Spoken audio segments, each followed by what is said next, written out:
Hello and welcome back everyone to another episode of our UX TV. And today we will talk about the UX workflow and the fifth phase or phase 0, the evaluation phase.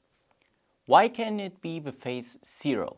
Well, if you have an implemented solution out there on the market already, you can use that solution as a foundation if you want to.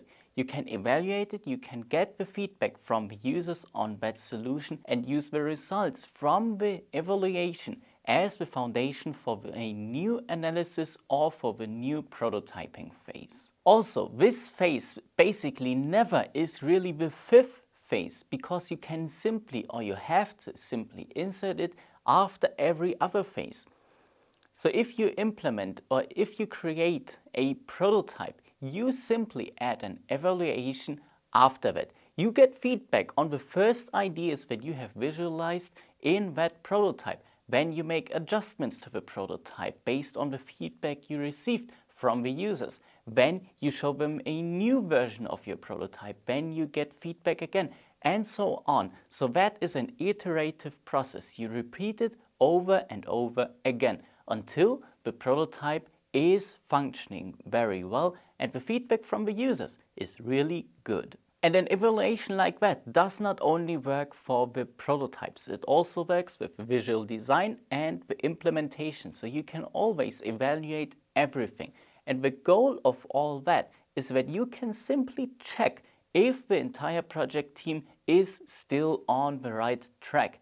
If it still matches the users' needs, what they are creating and what the users think about the ideas that the team has generated and visualized in some way. Both usability studies and expert interviews are good ideas for evaluating a solution, and you also have to consider the results from the analysis phase that you did in the very beginning also.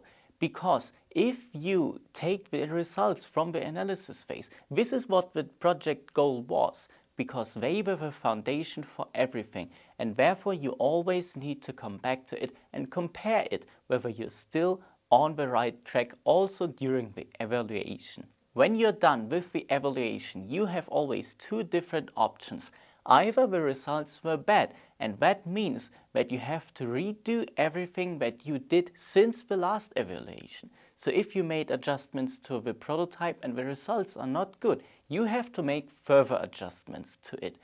If, however, the feedback from the users or the experts were really good, it is time to move on within the UX workflow. And if you're done with the prototype and the feedback was really good, you move on to the visual design.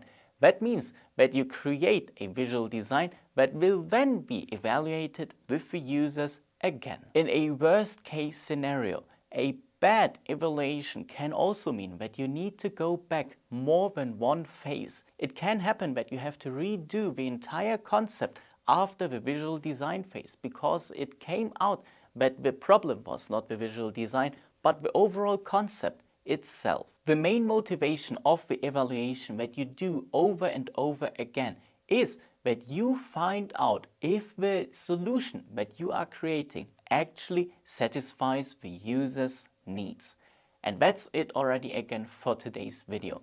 Thank you so much for watching. If you liked that video, please subscribe to our YouTube channel, turn the notifications bell on, and also hit the like button. And we will see each other again very soon.